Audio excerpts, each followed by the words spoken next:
एक एका साह्य करू, एक एका साह्य करू, अवघे धरू सुपंथ. कोण जाणे कैसी परी, पुढे उरी ठेविता. अवघे धन्य होऊ आता, अवघे धन्य होऊ आता, स्मरविता स्मरण. कोण जाणे कैसी परी, पुढे उरी ठेविता. तुका म्हणे अवघी जोडी, तुका म्हणे अवघी जोडी, ते आवडी चरणांची. कोण जाणे कैसी परी, पुढे उरी ठेविता. विठाला विठाला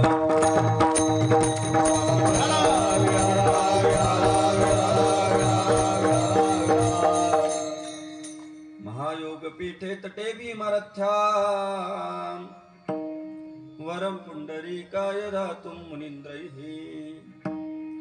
समागत्य तिष्ठन्तमानंद कंदम, परब्रह्मलिंगम भजे पांडुरंगम. ओम नमो ज्ञानेश्वरा, करुणाकरा दयाळा. तुमचा अनुग्रह लाधलो, पावन झालो चराचरी. राहू दे मला असं. मी कला कुसरी काहीच नेने, बोलतो वचने अतिभाविका. तुमचा अनुग्रह लाधलो, पावन झालो चराचरी. एका जनार्दनी तुमचा दास, त्याची आस पुरवावी. तुमचा अनुग्रह लाधलो, पावन झालो चराचरी. नमो सद्गुरु तुकया ज्ञानदीपा, नमो सद्गुरु सच्चिदानंद रूपा. नमो सद्गुरु भक्त कल्याण मूर्ती. नमो सद्गुरु भास्करा पूर्ण कीर्ती. मस्तक हे पायावरी, यावर करे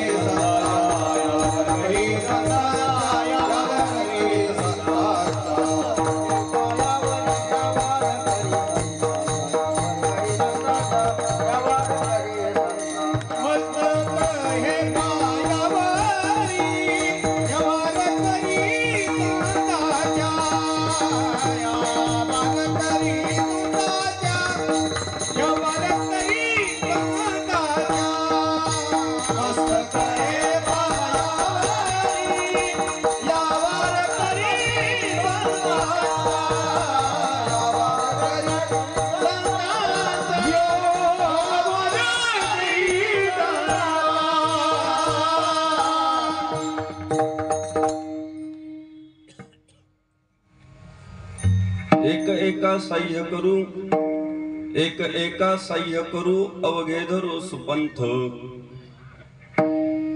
कोण जाणे कैसी परी, पुढे उरी ठेविता.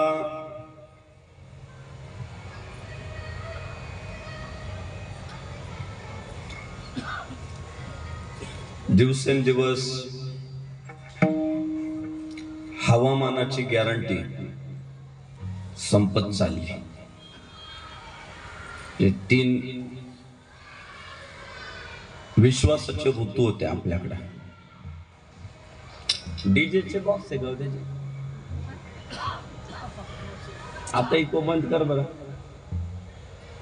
आवाज वाढव फक्त. 3 जे विश्वासाचे ऋतू होते आपल्याकडे, पावसाळा, हिवाळा आणि उन्हाळा. त्याची गॅरंटीच राहिली ना हो. 2 दिवस झाले नेमका उन्हाळा चालू आहे, पावसाळा चालू आहे का हिवाळा चालू आहे तेच कळेना. धोका द्यायला लागला निसर्ग. तसं निसर्गच धोका द्यायला लागला असं नाही म्हणता येणार. अभ्यासकांचं मत असं आहे, निसर्गावर झालेला प्रदूषणाचा भडीमार तो पण बहुतांशी कारणीभूत आहे. आणि आपल्याकडे झालेली भयंकर वृक्षतोड ती एक हवामान इनबॅलन्स व्हायला कारणीभूत आहे. मोठ्या प्रमाणात वृक्षतोड झाली, त्याचे काही कारण आहे. पण किती जरी हवामानाची उलथापालथ झाली, राजकारणाची उलथापालथ झाली, तरी सुद्धा वारकरी संप्रदाय मात्र घट्टपणे आपले पाय रोवू नये, रोवून येतो. हवामान इकडं तिकडं होऊ द्या,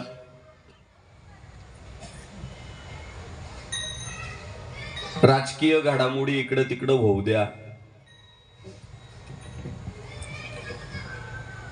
पण वारकरी संप्रदाय मात्र त्याचं काम सोडत नाही, त्याची जबाबदारी सोडत नाही आणि त्याची परंपरा सोडत नाही.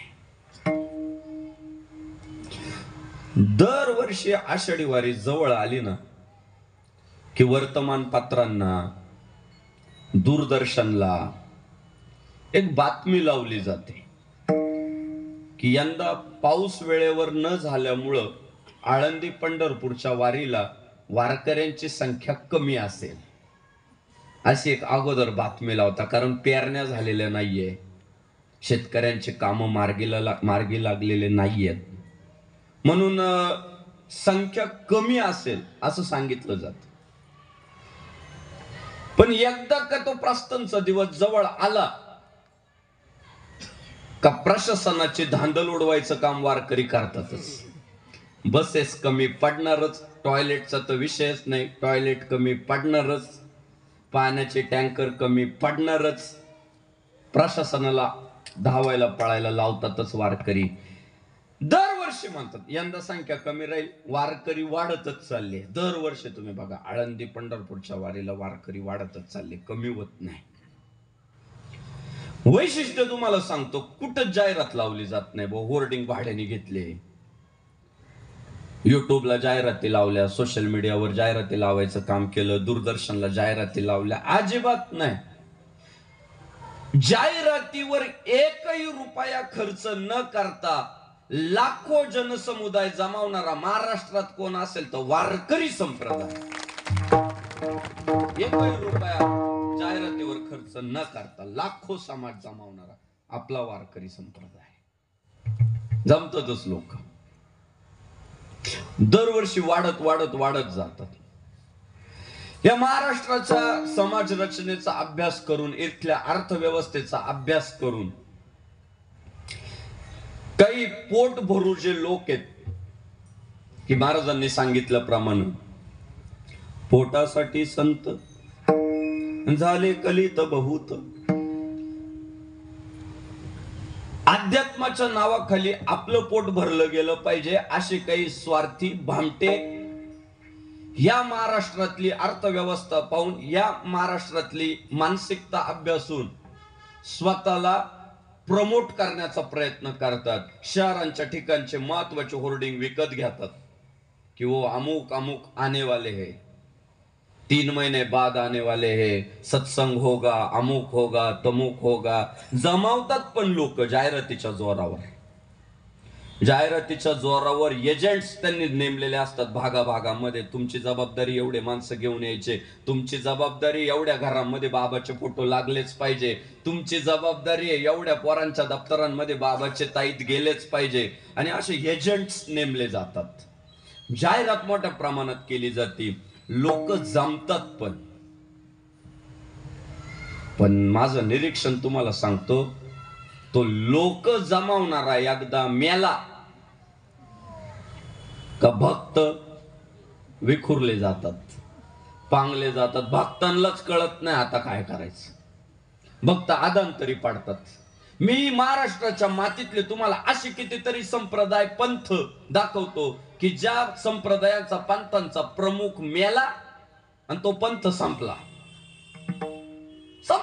बाबा मेला, विषय संपला. मग होर्डिंग लावत नाही, एजंटला पेमेंट वेळेवर येत नाही, त्याच्यामुळं कामकाज व्यवस्थित होत नाही. आणि भक्त मंडळी पुन्हा म्हणतात आपला विठ्ठलच बारा. भक्त मंडळी सुद्धा पुन्हा काय म्हणतात, माझा विठ्ठलच बारा आणि माझे ज्ञानोबा तुकोबाच खरे. या मुद्द्यावर यावर मला बऱ्याच ठिकाणी गेल्यानंतर लोक सांगतात, महाराज ते बाबाची ती लोक येतात तिथं ऍडव्हर्टाईज करताय, आपले माळकरी फोडायला लागले, आपले वारकरी फोडायला लागले. मी म्हणतो काळजी करू नको, आपण खरे आहे ना त्यांना फुटू दे ना, फिरून ते पुन्हा आळंदीतच येणार आहे. ते नाही आले त्यांचे पोरं येणार आहे, पण पुन्हा फिरून कुठं येणार, तिथंच येणार आहे. बाबा मेला की पंथ संपतो, बाबा मेला का संप्रदाय संपतो. 700 वर्ष झाले एका पाठोपाठ वारकरी जे जोडत गेले. आजाच्या गळ्यातली माळ बापाच्या गळ्यात आली, बापाच्या गळ्यातली तुळशीची माळ पोराने अभिमानाने मिरवली. हा वारकरी संप्रदायाचा इतिहास.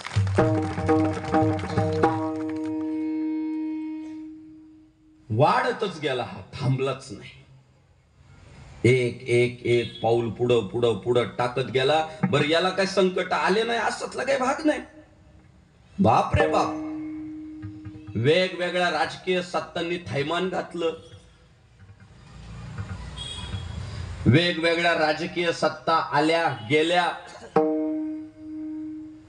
वेगवेगळ्या परिस्थिती आल्या, कधी गरिबी कधी श्रीमंती. पण वारकरी संप्रदायाने मात्र त्याचं काम कधी बंद पडू दिलं नाही. निरीक्षण करा बरं का, नाही बंद पडू दिलं. मध्यंतरीच्या काळामध्ये जनमानसांचे ब्रेन वॉश करण्यात आले. धर्म वगैरे असं काही नसतो, सर्व धर्म समभाव असतो. आणि त्या तसल्या पानसट विचारांमुळं आपल्याकडचे काही लोक नास्तिक झाले. उदाहरणार्थ, कपाळाला टिळा न लावणे, आपल्याच साधू संतांची आपणच निंदा करणे, आपलेच देव झालेच नाही असं म्हणणे, आपलेच देव मटण खातात असं म्हणणे, अशा पद्धतीचे अतिक्रमण मोठ्या प्रमाणात झाले होत आहेत. पण एवढे अतिक्रमण होत असताना सुद्धा वारकरी संप्रदायाने या महाराष्ट्राच्या मातीतलं हिंदुत्व टिकवण्याचं काम केलं. कुणाला जर प्रश्न पडत असेल ना, या वारकऱ्यांनी वर्षानुवर्ष काय केलं, या वारकऱ्यांनी वर्षानुवर्ष या मातीतलं हिंदुत्व टिकवलं. माय बाप्पांना टिकवलं. काय टिकवलं सांगू? कपाळाचे टिळे टिकवले, कपाळाचे टिळे टिकवले, हातातला भगवा टिकवला. सत्ता कोणती असो, वारकऱ्याने भगवा कधी खाली ठेवला नाही आणि कपाळाचा टिळा कधी पुसला नाही. कपाळाचा टिळा टिकवला, हातातला भगवा टिकवला आणि मुखातला राम सुद्धा टिकवला. आज तर काही विषयच नाही, आज तर ठरलेलंच आहे, भारत का बच्चा बच्चा जय जय श्री राम बोलेगा. आज तर ट्रेंडिंगला आहे हो. हॅशटॅग जय श्रीराम टाका, व्हायरलच आहे. हॅशटॅग अयोध्या टाका, व्हायरलच आहे. आज राम ट्रेंडिंगला आहे. पण ज्या काळात काही मानसिकता म्हणत होत्या ना, रामच काल्पनिक आहे, त्याही काळात वारकऱ्यांच्या कीर्तनाची सुरुवात रामकृष्ण हरी. ज्या काळात रामावर आक्षेप घेतले जात होते, ज्या काळात रामाला काल्पनिक ठरवण्याचा प्रयत्न चालला होता, त्याही काळात माझ्या वारकऱ्याने मुखातला राम सोडला नाही. हे वारकरी संप्रदायाचं योगदान आहे. हा वाऱ्याच्या मागे पाळणारा संप्रदाय नाही, हा घट्टपणे पाय रोवून उभा राहणारा संप्रदाय. निष्ठावंत भाव, भक्ताचा स्वधर्म. आमचा धर्म जर काय असेल तर निष्ठा आहे. आणि ती निष्ठा जर कोणी टिकवली, वारकऱ्यांनी टिकवली. वर्षानुवर्ष त्याने त्याचं काम वाढवत राहिलं, त्याने त्याचं काम जोपासलं. आणि आज कुणाला अपेक्षा नाही की मला अयोध्येचं निमंत्रण आलं पाहिजे, अजिबात नाही. अपेक्षा एवढीच आहे, अयोध्येच्या भव्य मंदिरात आमचा राम विराजमान झाला पाहिजे. एकही वारकरी म्हणणार नाही की मला का निमंत्रण नाही, मी रोज कीर्तनात प्रचार केला, प्रसार केला, देवाचं भजन घ्यायचे, सेवके करावे, सांगितले काम. आमच्याकडे कामाला महत्व आहे, वारकऱ्यांची तक्रार नाही आहे. वारकरी टप्प्याटप्प्यानं एक एक एक काम करत पुढं पुढं पुढं पुढं चाललाय. माय बाप्पांनो, प्रश्न मग असा पडतो की लाखो करोडो रुपये ऍडव्हर्टायझिंगला खर्च केला जातो, एजंट लोकांवर करोडो रुपये घालवले जातात, तरी एखादा पंथ, एखादा संप्रदाय, एखादा बिझनेस टिकत नाही. आणि हा संप्रदाय ऍडव्हर्टायझिंग वर खर्च करत नाही, एजंटला कमिशन देत नाही, तरी सुद्धा हा संप्रदाय थांबत नाही. याची काही कारण आहे जी मी तुमच्या पुढे मांडणार आहे. ही कारणं तुम्हाला संसारात उपयोगाला येतील, ही कारणं तुम्हाला राजकारणात उपयोगाला येतील, आणि ही कारणं तुमचा परमार्थ पुढे घेऊन जातील, याची मी तुम्हाला खात्री देतो. 10 वाजेपर्यंत तुम्हाला थोडं गरमल याची मला खात्री आहे, पण नक्कीच करमल याची पण खात्री आहे. मीच ते पंखे बंद करायला लावले. गरमलं तरी चालल, पण डिस्टर्ब नाही झालं पाहिजे. आणि तुमचं भाग्य असं आहे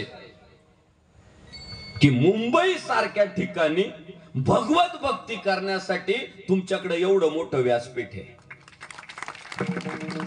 फक्त निष्ठेने जोडून राहा, ताकदीने मंडळाला साथ द्या. भविष्य काळात आवाज देणारे पंखे नाही तर गार हवा सोडणारे एसी बसवण्याची ताकद मंडळात आहे. फक्त आम्ही निष्ठेने जोडून राहू.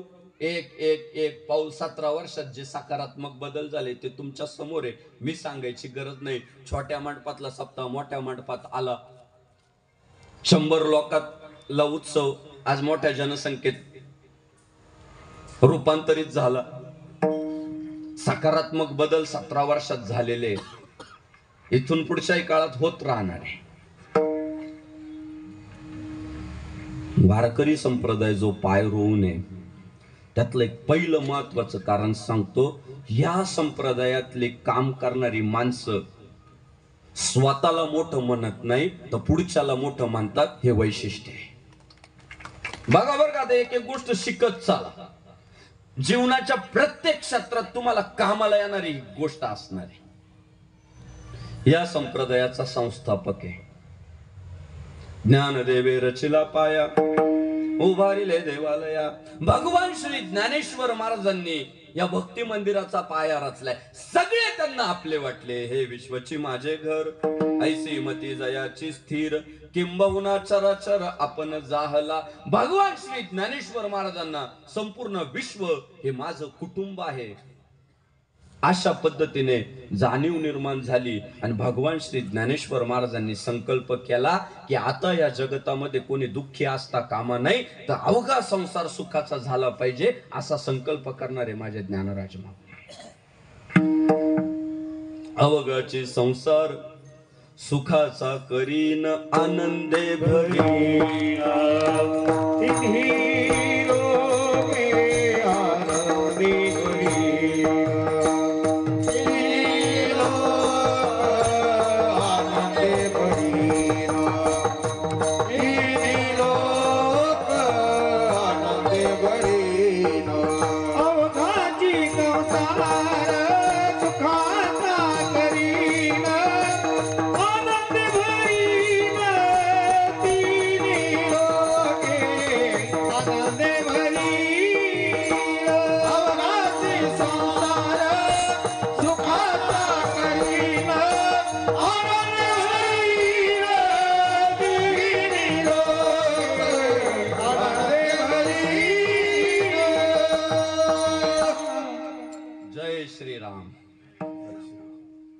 अवघाची संसार सुखाचा करीन, आनंदे भरीन तिन्ही लोक. वारकरी संप्रदायात प्रवेश केल्यावर पहिल्या महिन्यातच ज्याचा अभंग पाठ होतो, इतका सोपा आहे. हा वारकरी संप्रदायाचा अजेंडा आहे की आम्हाला काय करायचंय, तर अवघाचे संसार सुखाचा करीन. माऊली म्हणाले मला सगळ्यांना सुखी करायचंय, या जगात कोणी दुःखी राहता कामा नाही. या मराठीचे नगरी ब्रह्मविद्येचा सुकाळू करी, आणि घेणे देणे सुखची वरी होऊ दे या जगा. मला जग सुखी करायचंय बस. मग माऊलींनी काय केलं की ह्या समाज रचनेमध्ये ज्या अडचणी होत्या, जाती पाती वर्णभेद, ते सगळे झुगारून लावायचं काम केलं. त्यांना सुरुंग लावण्याचं काम केलं. न पाहे याती कुळाचा विचार आणि भक्त करुणाकर ज्ञानाबाई. त्यांनी जात वर्ण सगळ्यांना सुरुंग लावला आणि येईल त्याला मांडीवर घ्यायचं काम केलं बर का. सकलांसी येथे आहे अधिकार, कलियुगी उद्धार हरीच्या. यरे यरे लहान थोर याची भक्ती नारी नर, करावा विचार रणगे दिंडा कवना. यरे यरे लहान थोर भक्ती नारी नर, करावा विचार रणगे दिंडा कवना.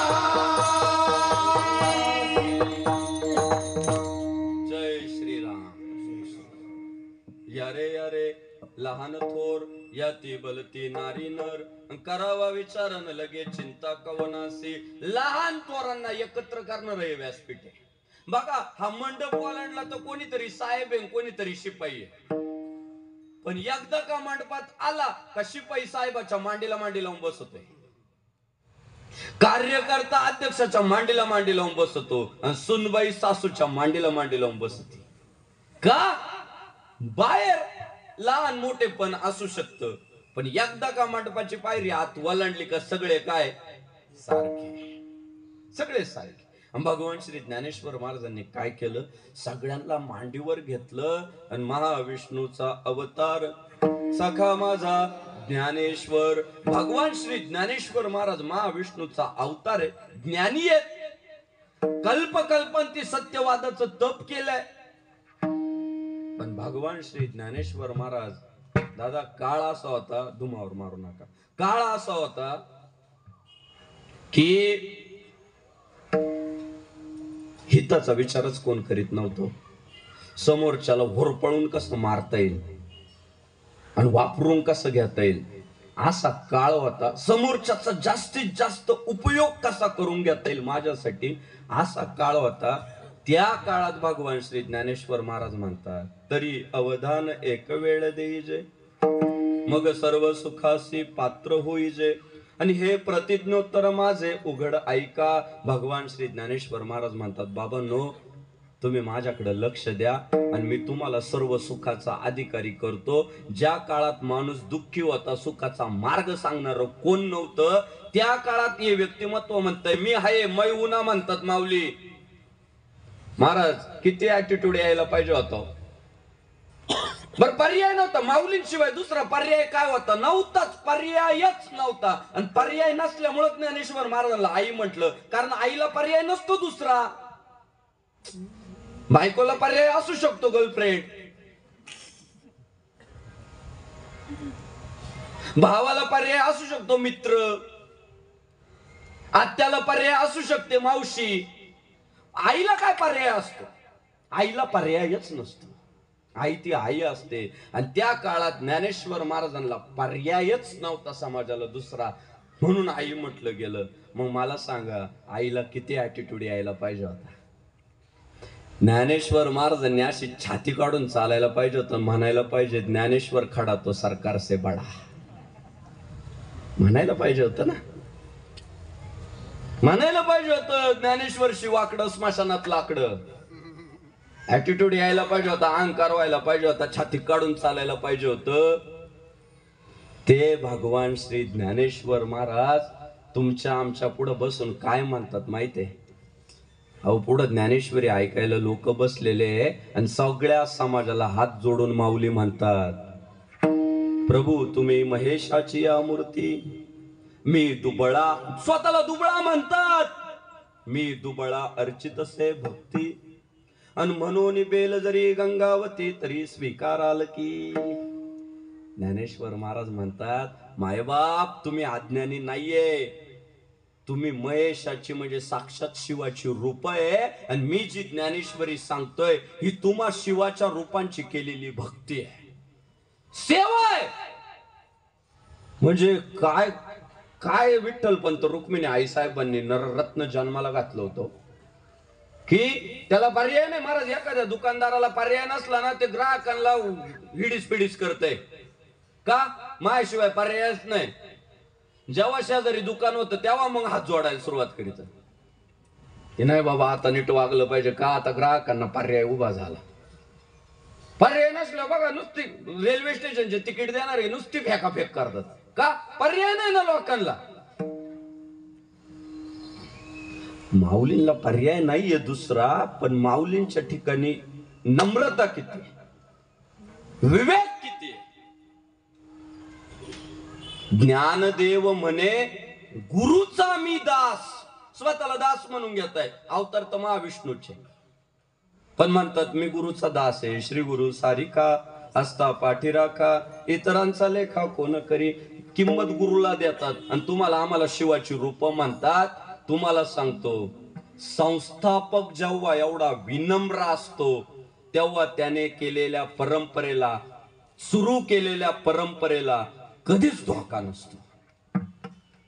संस्थापकाचं अंतकरण इतकं मोठं पाहिजे. आणि मग मात्र भगवान श्री ज्ञानेश्वर महाराजांनी स्वतःला मोठं म्हटलं नाही, आणि ती परंपरा जी सुरू झाली, स्वतःला नाही मोठं मानायचं, पुढच्याला मोठं मानायचं, आणि झालीच सुरू. महाराज पंढरीच्या लोका नाही अभिमान, पाया पडे जन एकमेका. आपल्याकडे पद्धत काय माहितीये का, तुम्ही पाया पडलं का हात नाही वर करायचे, तुम्ही त्याच्या पाया पडायचे. त्याने तुमच्या विठ्ठलाला नमस्कार केला, तुम्ही त्याच्यातल्या विठ्ठलाला नमस्कार करायचा. ही वारकरी संप्रदायाची काय परंपरा आहे. इकडं असं नाही जा बेटा कल्याण होगा, अजिबात नाही, अजिबात नाही. इथं एकमेकांना आदर द्यायचा आहे, एकमेकांना रिस्पेक्ट द्यायचा आहे. इतका शिस्तीचा हा संप्रदाय. आपण किती मोठ्या संप्रदायाचे अनुयायी आहे याचा जर व्यवस्थित अभ्यास केला ना तर जगात सगळ्यात धन्य आपणच आहे ही आपल्याला पण प्रचिती येईल, जशी तुकाराम महाराजांना आली. धन्य आम्ही जन्मा आलो दास विठो, हरे राम दास विठो, दासे झालो दास विठो, दासे झालो दास विठो, दास विठो, दासे झालो दास विठो, दासे झालो. जय श्री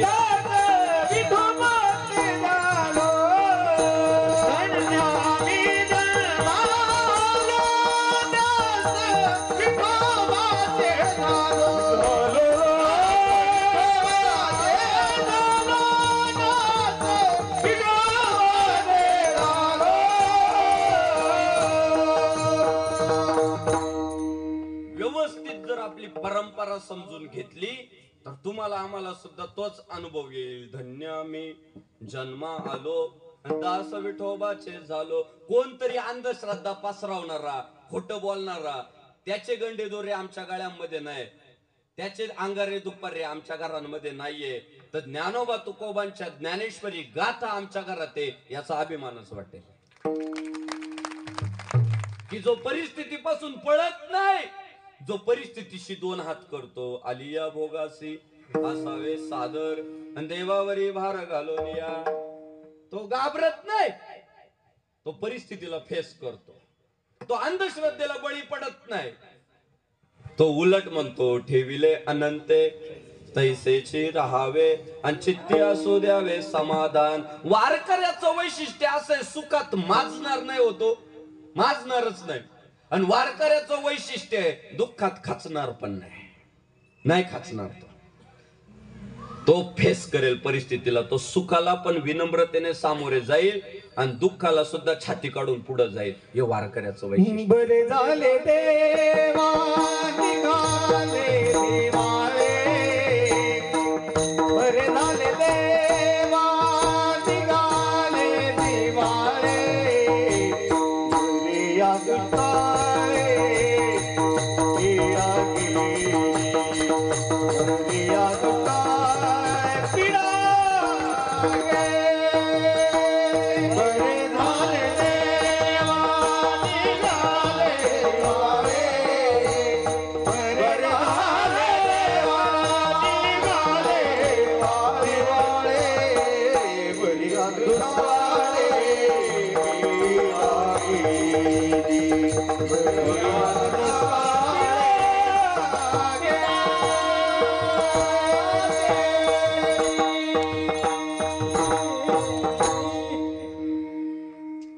प्रतिकूलतेत सुद्धा सकारात्मक काय घेता येईल याचा विचार करणारे वारकरी आहे. जसं तुकाराम महाराज, बरे झाले देवा निघाले दिवाळे, बरे या दुष्काळे पीडा केली. महाराजांना विचारलं काय काय बरं झालं? अनुतापे तुझे आठविले चिंतन. मला हे सगळी परिस्थिती जर माझ्या वाट्याला आली नसती तर तुझ्याकडे येण्याची वृत्ती झाली नसती. अनेक लोक म्हणतात कोरोना आला, कोरोना आला, कोरोनाने लय वाटोळ झालं, कोरोनाने आम्ही लय माग गेलो. आम्ही म्हणतो कोरोना आला बरा झाला, आपलं कोण परक कोण हे कळालं. कधीच विसरू नका कोरोनाला. गावाकडे गेल्यावर भाऊजाई कशी वागती हे कोरोना नसता आला तर कळालं असतं का? गावाकडे गेल्यावर भावंड कसे वागतात हे कोरोना नसता आला तर कळालं असतं का? म्हणून कोरोना आला ना शिकवूनच गेला, शिकवण्यासाठीच आला होता. सकारात्मक. आणि बास माय बापांनो, ज्ञानेश्वर महाराज आलेल्या भाविकांना मोठेपण देण्याचं काम करतात, श्रेष्ठ मानण्याचं काम करतात. पुढच्याला मोठेपण देत देत देत देत पंढरीच्या लोका नाही अभिमान. पाया पडे जन एकमेका, पाया पडे जन एकमेका, पाया पडे जन एकमेका, पाया पडे जन एकमेका. पंढरीची लोका नाही अभिमान, पंढरीची लोका नाही अभिमान, पंढरीची लोका नाही अभिमान, पंढरीची लोका नाही अभिमान. पाया पडे जन एकमेका, पाया पडे जन एकमेका, पाया पडे जन एकमेका, पाया पडे जन एकमेका. गुलब्या नायकाची आठवण झाली आज. पूर्वी पवाडाची कॅसेट होती आमच्याकडे, माझ्या यायची ती. अभिमान नाही, गर्व नाही, म्हणून पहा ती परंपरा तशीच पुढे चालत राहिली. आज बघा 2024 मध्ये सोशल मीडिया मोठ्या प्रमाणात वाढलेलं आहे. लोक अपडेट होतात. कीर्तनकार भारीतली गाडी घेऊ शकतो, कीर्तनकार भारीतले कपडे वापरू शकतो, कीर्तनकार भरगतच पॉकेट घेऊ शकतो.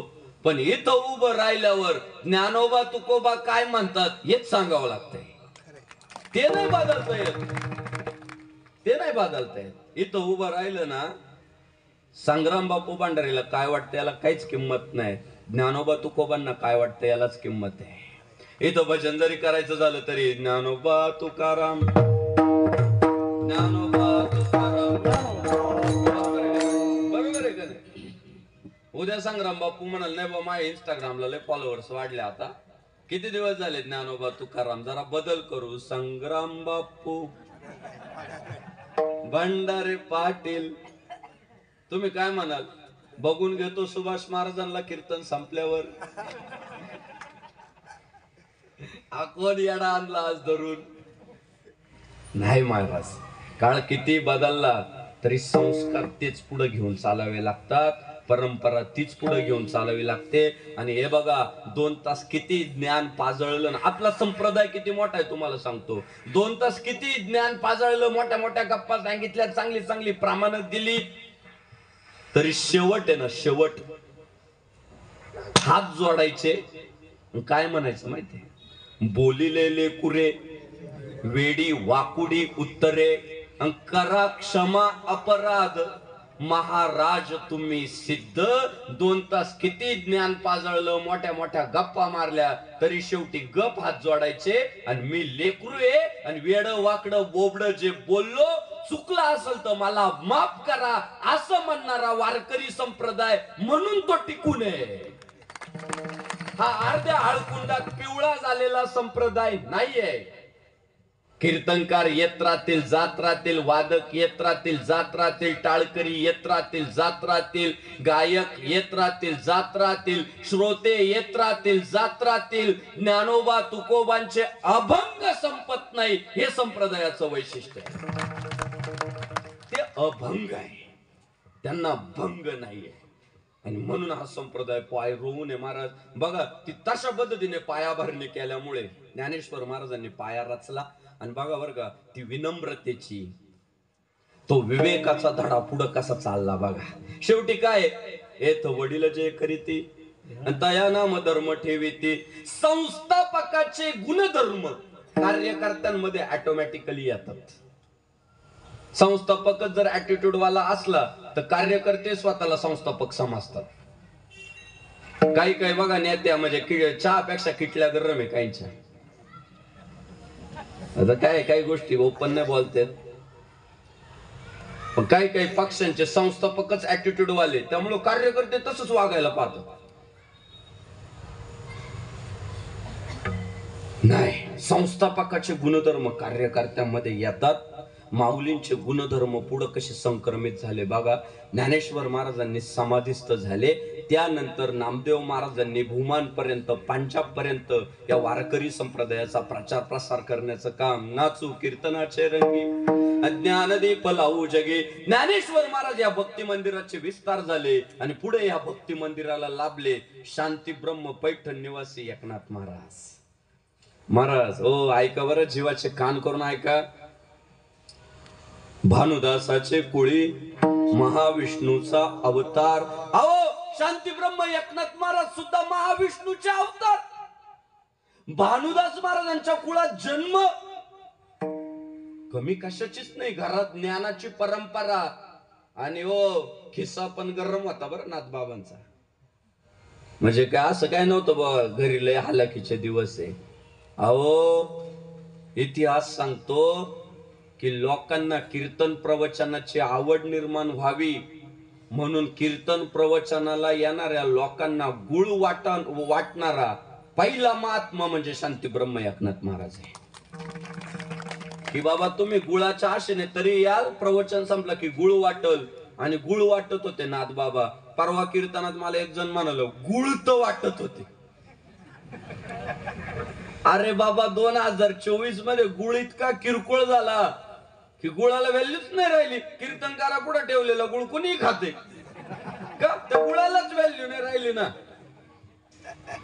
ते मला म्हटलं गुळ तर वाटला. त्याला मी समजून सांगितलं, अरे बाळा शांती ब्रह्म एकनाथ महाराजांच्या काळात गुळ वाटणं म्हणजे 2024 मध्ये डॉमिनोज पिझ्झा वाटल्यासारखं आहे. सोपं आहे कधी पिझ्झा? सोपं. अहो फॅमिली घेऊन जायचं म्हटलं तरी अंगावर काटा येतोय. 2,500-3 हजाराला बांबू आहे भाऊ. मी जर पोरग असलं गाडीत आणि डॉमिनोजचं जर शॉप आलं, पहिला पडदा उडीतो गाडीचा. जर का त्याने पाहिलं कार्यक्रमाचे महाराज त्या दिवशी. सोपं आहे का डॉमिनोज मध्ये शिरणं? आणि बस आज डॉमिनोज मध्ये शिरणं जेवढं आपल्याला अवघड वाटतं, खिशाला कात्री बसते ना, तितकं त्या काळात गुळ वाटणं म्हणजे मोठं काम होतं. नाथ बाबा गुळ वाटत होते. कमी आहे? वारकरी संप्रदायातली सर्वात मोठी ग्रंथ रचना निर्माण करणारा महात्मा म्हणजे शांती ब्रह्म एकनाथ महाराज. पण पहा तुम्ही बर का कसे वाडवडिलांचे संस्कार, संस्थापकाचे संस्कार कुठं संक्रमित होता, पुढं संक्रमित होता. जसं माऊलींनी कधी स्वतःला मोठं म्हणून घेतलं नाही, पुढच्याला मोठं म्हटले, त्याप्रमाणे शांती ब्रह्म एकनाथ महाराज आळंदीला जातात दादांनो बर का. आळंदीला आणि आळंदीला गेल्यानंतर माऊलींच्या समाधी पुढे उभं राहिल्यानंतर ते म्हणू शकत होते, ओ ज्ञानेश्वर महाराज तुम्ही अलंकापुरीचे राजे तर मी पण पैठणचा नाथ सागर आहे. हम भी किसी से कम नाही. तुमच्या शेजारी मला एक खुर्ची टाका म्हटले असते. माऊलींनाही पटलं असतं की नाही बाबा यांचंही काम काही लहान नाही, हे पण माझ्या तोला मोलाचेच आहे. साहजिक होत ते, शोभलं असतं. पण मायबाप नाथ बाबा आळंदीला आल्यानंतर बडेजाव मारत नाही, स्वतःच इम्प्रेशन टाकायचं काम करत नाही. असे वाकून समाधी पुढे उभे राहतात आणि माऊलींच्या समाधी पुढे हात जोडून म्हणतात, ज्ञानाबाई माझी अनाथाची माय एका जनार्दनी.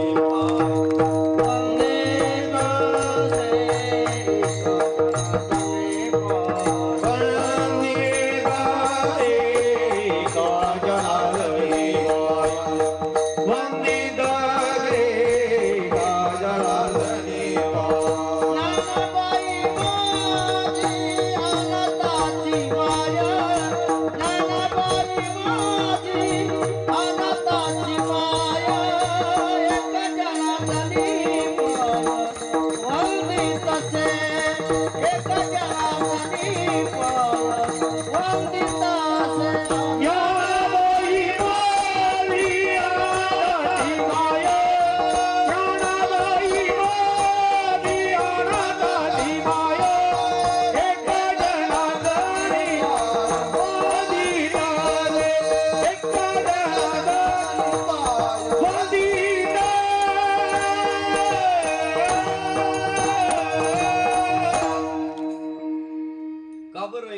मोठी नाही होणार? का बरं इमारत टिकणार नाही? का संप्रदाय वाढणार नाही? का संघटना मोठी होणार नाही? भाविकांना गुळ वाटणारा पाठ्या, ब्राह्मणाच्या कुळात जन्माला आलेला पाठ्या, प्रचंड मोठी ग्रंथ संपदा निर्माण करणारा पाठ्या हात जोडून वस्तादाला म्हणतोय, एक जनार्दने तुमचा दास, त्याची आस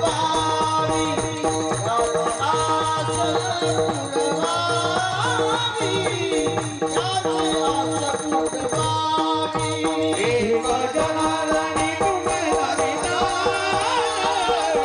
त्याची आस पुरवावी. एक जनार्दने तुमचा दास, त्याची आस पुरवावी,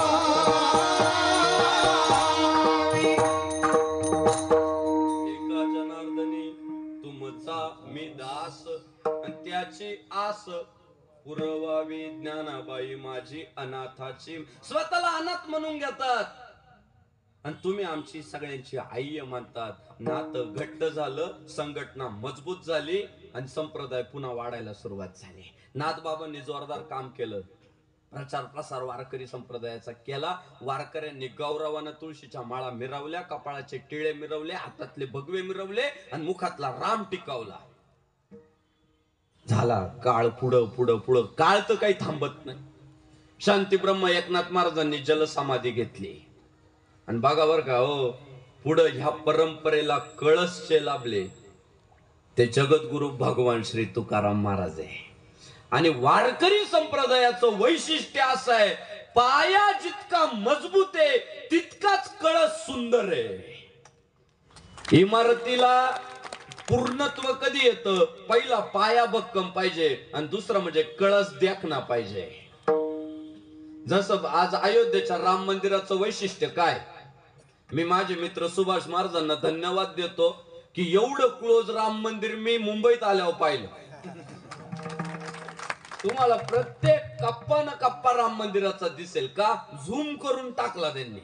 ते आपल्याला फोटो मध्ये ना पाहताच येत नाही व्यवस्थित. केवढं येते, काय छोटं काम आहे का ते?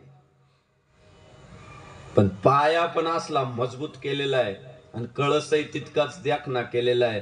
म्हणून आता किती उलटा पालट झाली तरी राम मंदिराला धोका नाहीये मात्र खरं नाही. ते काय एवढं सोपं नाही, घाणन हातोड्याने पडल एवढं हलकट कामच नाही केलेलं. ते कामच असं उभं केलेलं आहे का बुलडोजर बंद पडतील, जेसीबीचे दाते तुटतील, पण कळस काय हलल महाराज. हे दूरदृष्टिकोन ठेवून उभं केलेलं काम आहे महाराज ते राम मंदिराचं. कळस देखना पाहिजे महाराज. आपला वारकरी संप्रदायाचा कळस, बाप रे बाप. तुकाराम तुकाराम नाम घेता कापे यम. मी काय तुम्हाला तुकाराम महाराज सांगावे? महाराज ज्यांनी आयुष्यभर जगद्गुरु तुकाराम महाराजांच्या तत्वज्ञानाचा प्रचार प्रसार केला आणि तुकाराम महाराजांची भक्ती मनोभावे केली, असे गुरुवर्य पांडुरंग बाबा घोलेंचा परिवार आहे. काय तुम्हाला तुकाराम महाराज सांगायचे? महाराज मी तुम्हाला तुकाराम महाराज सांगणं म्हणजे समुद्रात तांब्यावर पाणी नेवत नाही. काय सांगावं मी महाराज? तुम्ही मनाचा मोठेपणा दाखवून ऐकताय हेच माझं भाग्य. काय बाबांनी काम केलं महाराज. खरं सांगू, जगद्गुरु म्हणजे या 21व्या शतकामध्ये तुकाराम महाराज घराघरापर्यंत पोहोचवण्याचं काम जर कोणी केलं तर ते माझ्या पांडुरंग बाबा गुलेंनी. मग कळस मिरवला बाबांनी, मिरवला. गाडी नवीन घेतली ना, माग श्री तुकोबारायचली ना. काय काय छोट्यातल्या छोट्या गोष्टी रोजनीची छापायची, तुकाराम महाराजांच्याच नावाने छापायची. प्रकाशन संस्था निर्माण करायची, तुकाराम महाराजांच्या नावाने करायची. आणि नेरुळ मध्ये कधीतरी कीर्तनाला आले आणि मंडळच उभं करून गेले, ते सुद्धा तुकाराम महाराजांच्या नावाने. तुकाराम महाराज म्हणजे महाराज. वैशिष्ट्य तुकाराम महाराजांचं असं आहे, की तुमच्या आमच्या जीवनात आहे ना, तुमचं आमचं कौतुक करणारे काही विशिष्ट माणसं असतात, त्याला आपण माझे म्हणतोय. माझे, की ते काय बा माझेच आहे, ते काय बा माझेच आहे, माझ्या हक्काचे, माझे कार्यकर्ते. पण कधी महाराज आपल्या जीवनात असं सुवर्ण क्षण येत नाही की आपल्या विरोधकांनी म्हणावं नाही बा माझा प्रतिस्पर्धी मोठा आहे. नाही म्हणत महाराज. तुम्ही बघा आता गावोगाव निवडणुका होतात, दोघांच्या विरोधात उभं राहतात, एकाचा पराभव होतो, एक निवडून येतो. ज्याचा पराभव होतो तो म्हणतच नाही निवडून आलेला मोठा आहे. तो दरवाजाची कडी लावून घेतो आणि 2-4 पित्त्यां पुढे म्हणतो त्याची काय लायकी होती निवडून यायची. तेवढे 2-4 घर जर आपल्याकडून कव्हर झाले असते ना, विजय आपलाच होता. तो काय म्हणतो, मी पैसे वाटण्यात कमी पडलो, मी तेवढे 2-4 घरांपर्यंत पोहोचण्यात कमी पडलो, म्हणून तो निवडून आला. प्रतिस्पर्धीचं मोठेपण शक्यतो कधी कोण मान्य करत नाही. बर, कदाचित एखाद्या वेळी केलं मान्य तरी तू विरोधी पार्टीतच, तुझा माझा विरोध कायमच आहे, असशील मोठा, पण विरोध संपत नाही. भगवान श्री तुकाराम महाराजांच्या जीवनाचं वैशिष्ट्य असं आहे, ज्यांनी विरोध केला तेच कार्यकर्ते झाले. तुकाराम महाराजांना विरोध कोणी केला? रामेश्वर भट्ट. प्रचंड विरोध केला, तुक्याशिवाय कधी बोलले नाही. पण ज्या दिवशी प्रचिती आली की अरे हा हाडा मांसाचा माणूस नाही तर साक्षात ब्रह्म आहे, सगळ्या कार्यकर्त्यांना ओरडून सांगितलं तुकाराम महाराज वेगळा नाही तर ब्रह्म आहे, विष्णू आहे. म्हणे रामेश्वर भट्ट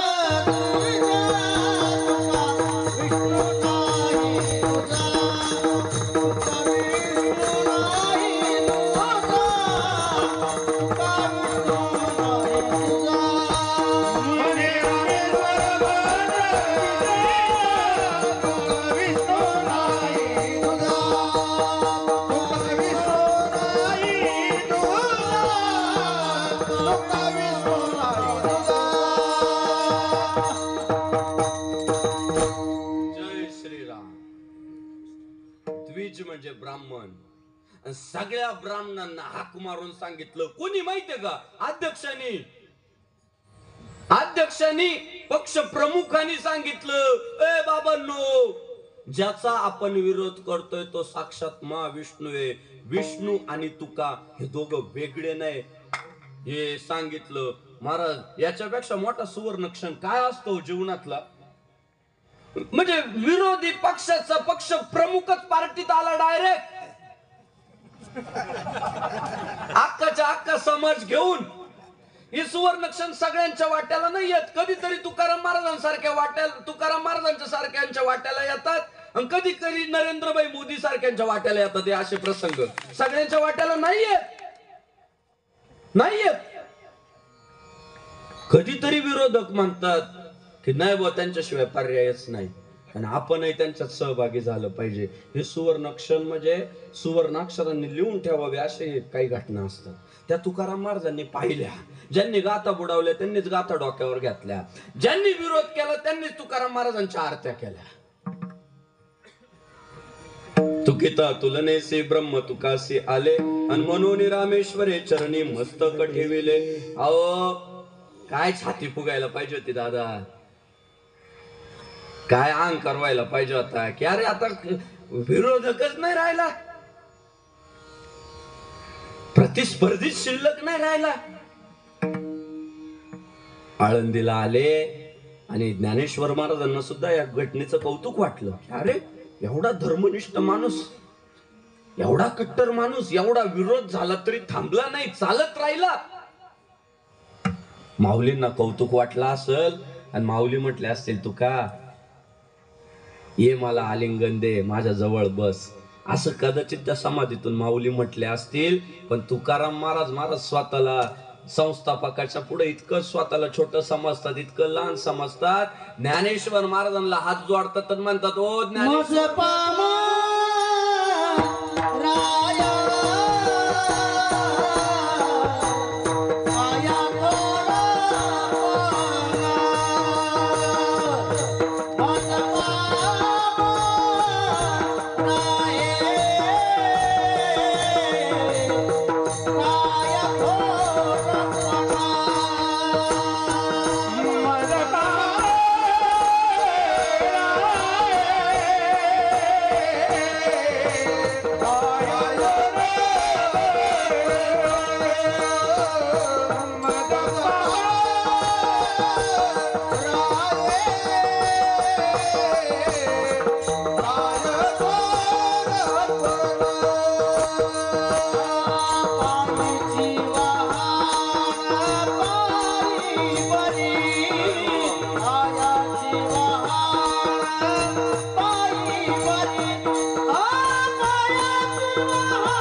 जय श्रीराम.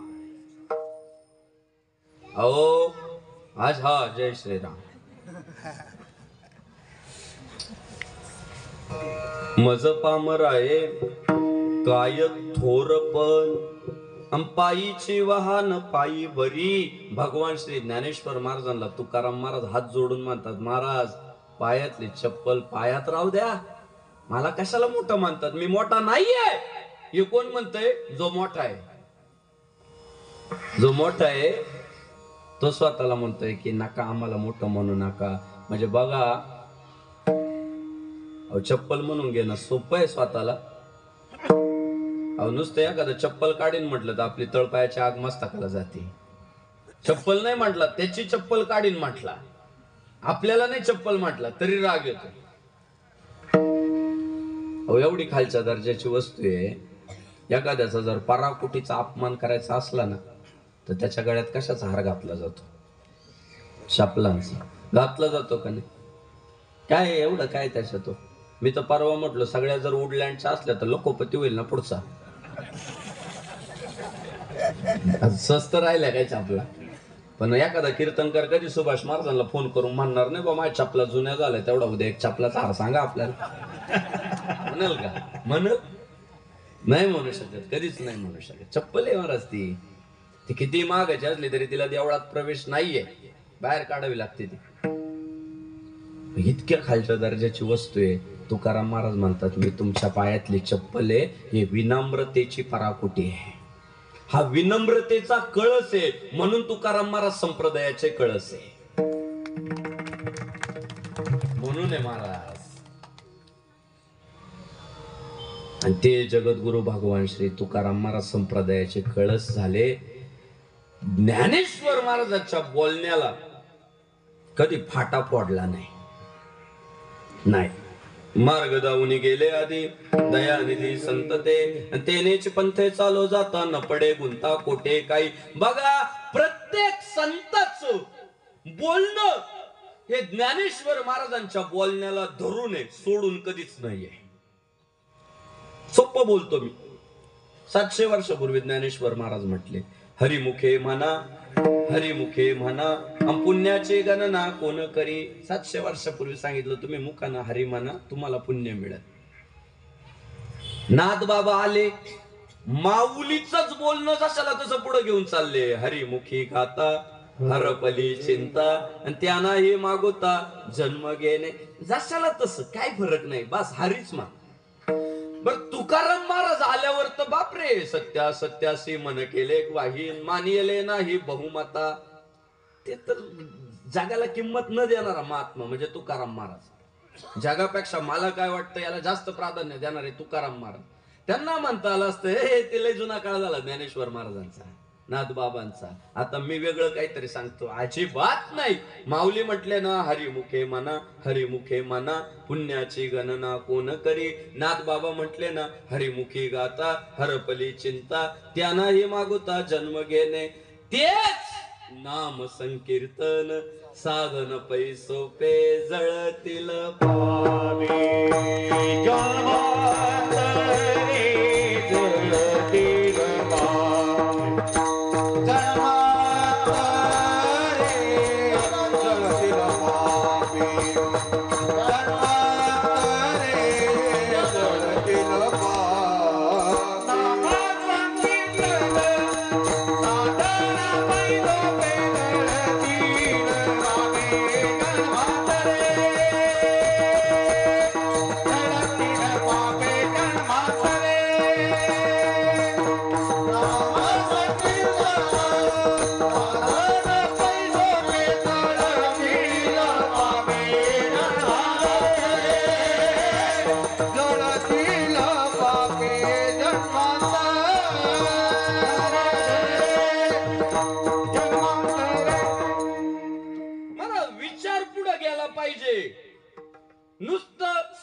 बरकटवायचे, वाटोळा होईल.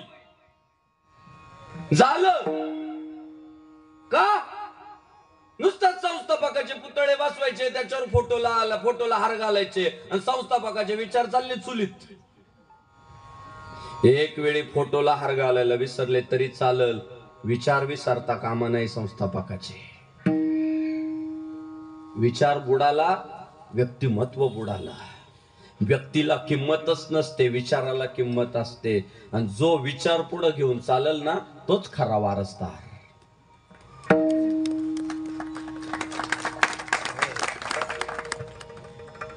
कमी लोकांना समजलं, टाळ्या कमी वाजल्या म्हणून. विचार महाराज आणि सगळ्या साधू संत विचार पुढे घेऊन चालले. आणि 400 वर्षापूर्वी जगद्गुरु तुकाराम महाराजांनी तुम्हाला आम्हाला हात जोडले आणि म्हणाले, बाबांनो, काळ बदलायला लागलाय, चढाओढ सुरू झाली, मी मोठा की तू मोठा असे संघर्ष सुरू झाले. हे संघर्ष आपल्याला मातीत घातल्याशिवाय राहणार नाही. त्यामुळं बाबांनो, आम्ही काय उंचीचे होतो, आमच्यामध्ये काय टॅलेंट होतं, गुणवत्ता होती, तरी सुद्धा आमचे अंतकरण किती मऊ लोण्यासारखे होते, किती मृदू आम्ही होतो, किती आम्ही आमचे एकमेकांचे हात असे घट्ट हातात धरून ठेवले. आणि त्याचा परिणाम आपल्या देशातला धर्म टिकला, संस्कृती टिकली, परंपरा टिकली, हिंदुत्व टिकलं.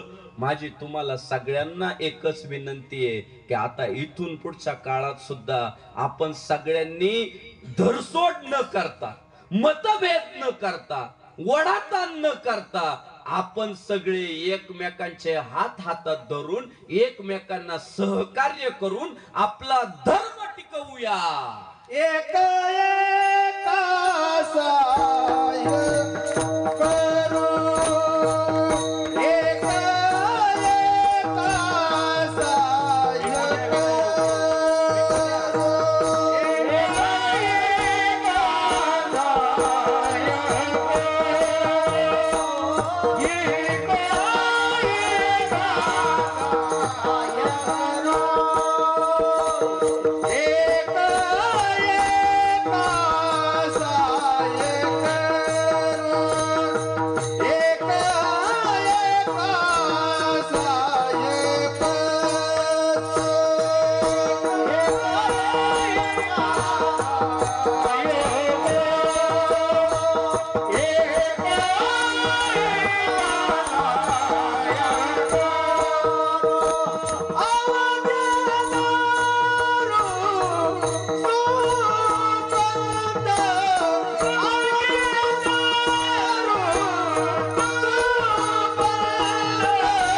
एक एका साह्य करू अवघे धरू सुपंथ. दादा 400 वर्षापूर्वीचा जगद्गुरु भगवान श्री तुकाराम महाराजांचा हा अभंग आहे. पण माझी तुम्हाला सगळ्यांना हात जोडून विनंती आहे, महाराजांच्या या अभंगाकडं तुम्ही अभंग म्हणून पाहू नका राव, नका पाहू. तुकाराम महाराजांच्या अभंगाकडं तुम्ही शब्द म्हणून तर चुकून पण पाहू नका. मायबापांनो, जगद्गुरु भगवान श्री तुकाराम महाराजांच्या अभंगाकडे तुम्ही अभंग म्हणून पाहू नका, शब्द म्हणून तर चुकून पण पाहू नका. भगवान श्री तुकाराम महाराजांच्या अभंगाकडे तुम्हाला पाहायचंच असेल तर मंत्र म्हणून पहा. तुमचं जीवन समृद्ध झाल्याशिवाय राहणार. अभंग म्हणून घेऊ नका, शब्द म्हणून घेऊ नका. हा मंत्र आहे दादांनो, हा मंत्र आहे. आणि हा मंत्र ज्यांनी ज्यांनी अवलोकन केला मोठेच झाले हो, हटलेच नाही, माग पडलेच नाही हो, पुढेच गेले. दुर्दैवानं हा मंत्र चांगल्या लोकांना जितका कळायला पाहिजे तितका कळाला नाही. 2 नंबरच्या लोकांना इतका परफेक्ट कळाला ना. एक एका साह्य करू अवघे तो, फक्त त्यांनी सुपंत काढून टाकलंय, तिथं कुपंथ जोडले. पण असलं मस्त चाललंय ना त्यांचं. अहो साहेब तर पैशाला हातच लावित नाही, पण शिपाई 1 रुपयाची सुद्धा अफरातफर करीत नाही. कळतंय माझं बोलणं? साहेब नाही हात लावत, पण शिपाई 1 रुपयाची सुद्धा अफरातफर करत नाही. आणि शिपायाच्या टक्केवारीत 1% सुद्धा घटवत नाही. प्रत्येकाची टक्केवारी प्रत्येकाला परफेक्ट जाणार. खिशात कोणाच्याही जाऊ द्या. काय गटबंधन हो, काय एकजूट आहे. अहो गुन्हेगारी क्षेत्रातले काही महाभाग आहे, अरे असलंच अंग फाडून मिठाचे पाणी टाकतात डिपार्टमेंट, पण नाही कबूल होत तर नाहीच कबूल होत. मार्गदर्शकाचं, नेत्याचं, त्यांच्या नेतृत्वाचं नाही नाव सांगत तर नाहीच सांग. मरून जातात पण फितूर होत नाही, मरतात. काय गटबंधन हो.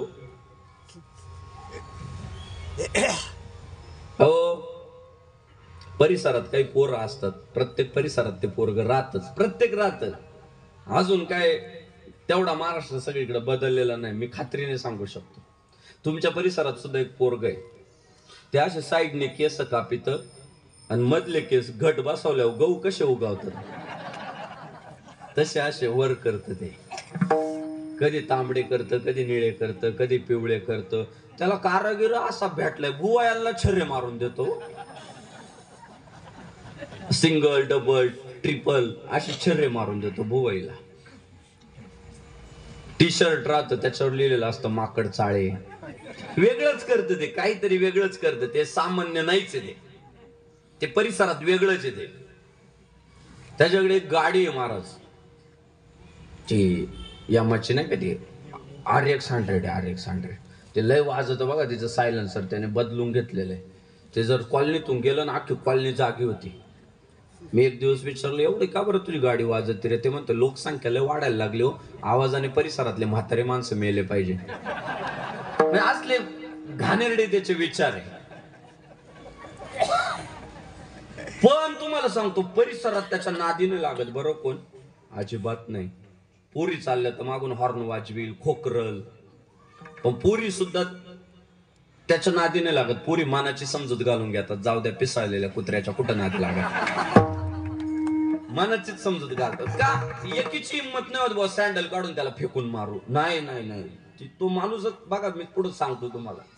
मानाची समजूत घालून घेतात, जाऊ द्या पिसाळलं. परिसरातले जे चांगले पोर आहे ना, अभ्यास करणारे वगैरे, ते पोरांना असं वाटतं काय बोलायचं, असं वागणं चाललंय, थांबवलं पाहिजे. पण पोरं पण आपापसात म्हणतात, जाऊ द्या हो, घाणीत हात घातला तर आपलाच हात खराब होईल, जाऊ द्या, मरल त्याच्या कर्माने मरल, म्हणून मनाची समजूत घालतात. त्याला आडवं कोण जात नाही. आणि चुकून एखाद्या दिवशी एखाद्याचा राग अनावर झाला की बस, हे लय झाला, अति झाला आता, आणि रागाच्या भरात त्याच्या जर एखादी गालात मारली बुवा चुकून, महाराज 15 मिनिटात आहे ना ते 100 पोरं गोळा करतं. 100 धपाधप तसल्या RX-100 7-8 दाग त्या परिसरात फिरकायला. कुठं आहे? आमच्या भाऊला हात लावला तो बेवडा, आमच्या भाऊला हात लावला सोडणार नाही. आणि मग काही जाणती लोक म्हणतात, जाऊ द्या ना, मिटून घ्या ना, एवढ्या वेळेस जाऊ द्या, घ्या समजून, झालं नाही, बदलाच घेणार. आणि महाराज ते सगळे त्याचे मग ते पानटपरीवरचे, अड्ड्यावरचे, कॉलेजच्या कट्ट्यावरचे ते सगळे ती गँग अशी शोधून ज्याने त्याच्या गालात मारलेली राहते त्याला दरवाजे पुढे आत शिरतात आणि मारतात महाराज, तेव्हा शांत होतात. एवढी एकजूट आहे. पण तेच गावातल्या एखाद्या वारकऱ्याला मारलं ना कोणी, तर दुसरे वारकरी म्हणत नाही आता आपण पोलीस स्टेशनला जाऊन बसू सगळे. दुसरे वारकरी काय म्हणतात माहितीये का, त्याला गरजच होती प्रसादाची. हा प्रॉब्लेम आहे.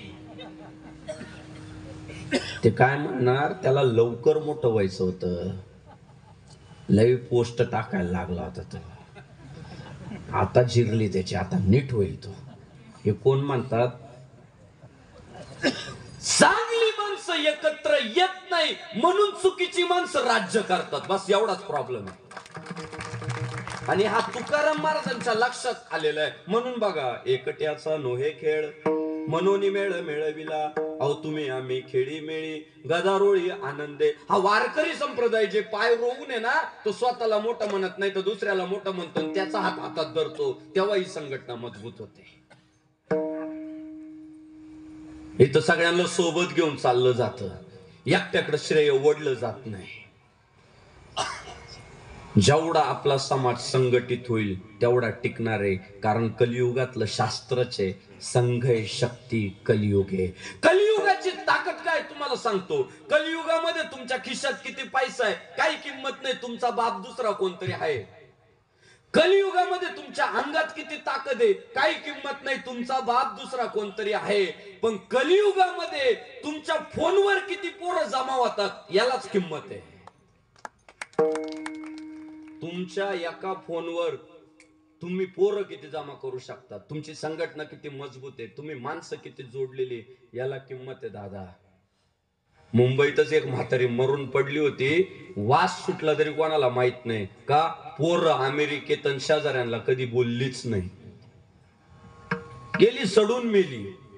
काय झालं, पैसा नाही, अमेरिकेत पोर आहे, मुंबईत फ्लॅट आहे.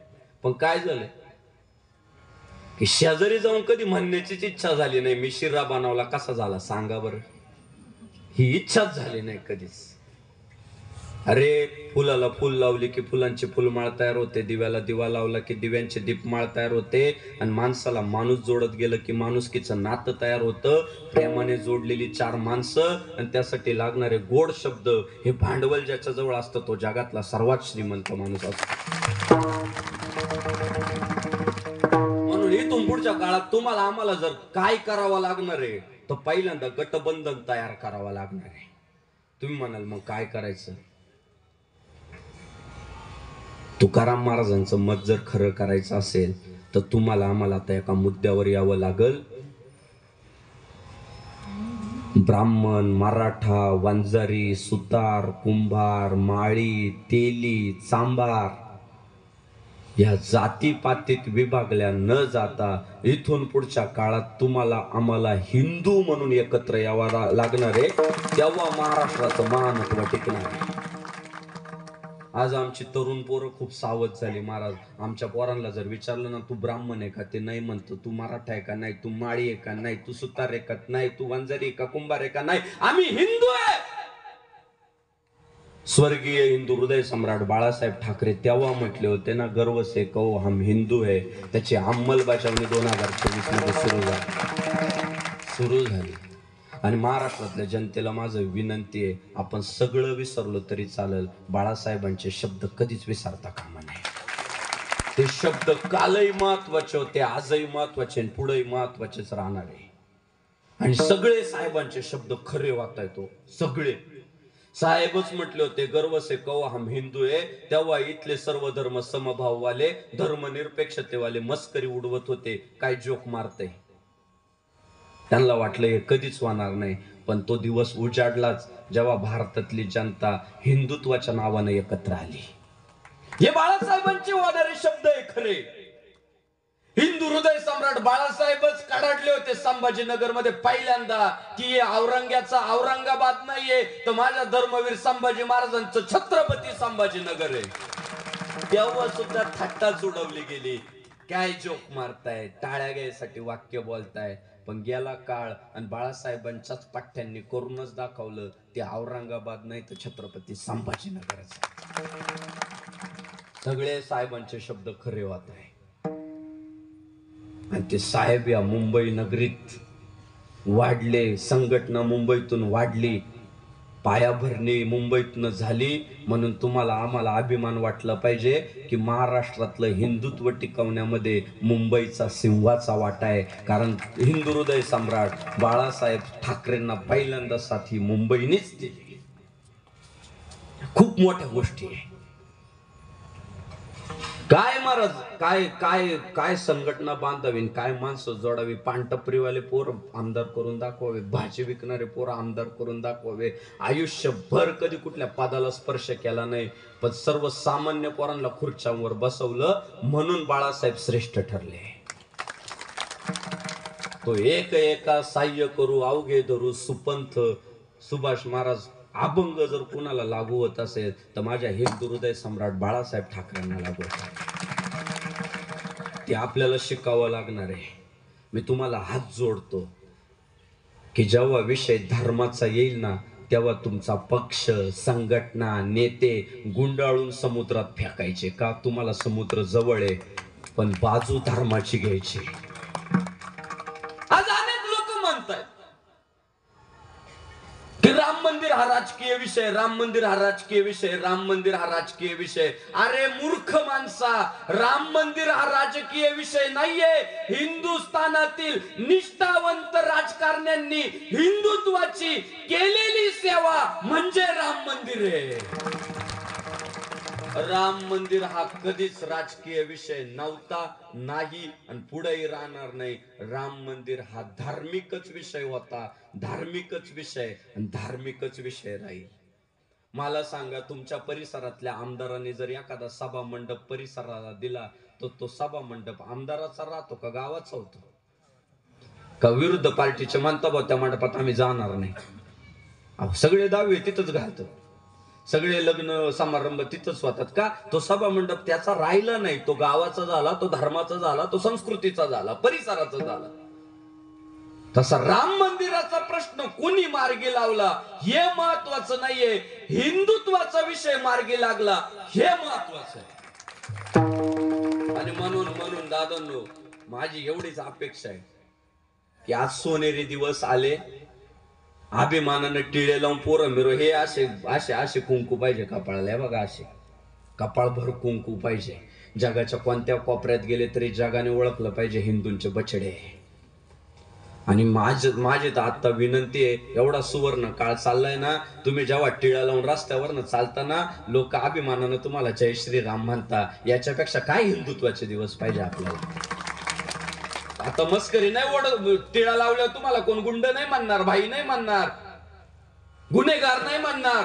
टिळा लावल्यावर तुम्हाला रामभक्त म्हणतील, एवढं लक्षात ठेवा. म्हणून आहे ना, पुढच्या काळामध्ये गुटके खाऊन आपले दात लाल नाही दिसले पाहिजे, तर कुंकू लावून कपाळ भगवे दिसले पाहिजे. तुम्हाला तेवढी एक विनंती करतो की कुंकवाच्या जागेवर आपण टिकली आणली, अजिबात प्रॉब्लेम नाही, आणा, पण ती भगवीच राहू द्या. परवा आमची एक मैत्रीण हिरवी टिकली लावून आली, नाही रावलं. मला म्हटलं अगं लाज वाटू दे जरा, हिरवी टिकली लावून आली. ती म्हणाली बापू कळत नाही का हो, साडी हिरवी आहे, मॅचिंग टिकली. तेवढ्यात तिचा नवरा आला मागून, म्हटलं याला हिरवा करून आणायचा, मॅचिंग नवरा. अहो, साडीचे रंग बदलू शकतो, साडीचे ट्रेंड येतील जातील, पण सौभाग्याचं जे लेणं आहे तो ट्रेंडचा प्रकार नाही, तो संस्कृतीचा, परंपरेचा प्रकार आहे. त्याच्यात कधी तडजोड करू नका. साडी निळी घातली म्हणून टिकली निळी लावली, साडी हिरवी घातली म्हणून टिकली हिरवी लावली. साड्या कोणत्याही रंगाच्या घाला, सौभाग्याचं लेणं मात्र भगवच राहू द्या. लावा टिकली, काय अडचण नाही, आमच्याच टिकल्या लावते. आता काय ते जुन्या कीर्तनकारांनी लावून धरलं होतं कुंकू, का त्यांच्या बायका लावायच्या कुंकू. बिचाऱ्यांना अधिकार होता सांगायचा का त्यांच्या घरात लावलं जातं, मला काय नाक नाही तसं सांगायचं. त्यामुळे आपला टिकलीला अजिबात विरोध नाही, पण कलरला विरोध आहे. आता इथून पुढे आपल्याला कलर सांभाळावा लागणार आहे. हिंदू म्हणून एकत्र आलं पाहिजे, संघटित राहिलं पाहिजे. गर्व से कहो हम हिंदू है हा नारा आपण घुमू दिला पाहिजे आणि परिसरामध्ये एकत्रीकरण वाढवलं पाहिजे. आणि जगद्गुरु भगवान श्री तुकाराम महाराजांची तीच अपेक्षा आहे. एक एका साह्य करू अवघे धरू सुपंथ विठोबा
नवई मुंबईचं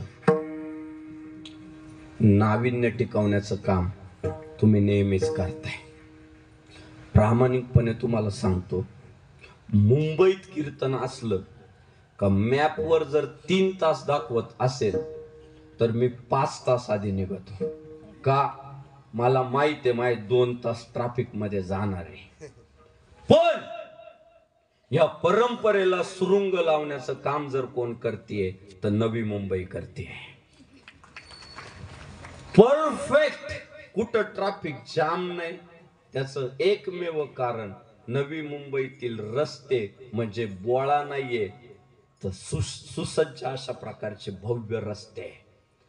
कुठेही गाडी बाजूला घेतली तर ट्रॅफिक जाम व्हायचा प्रश्न नाही. बाजूने गाड्या निघून जातात.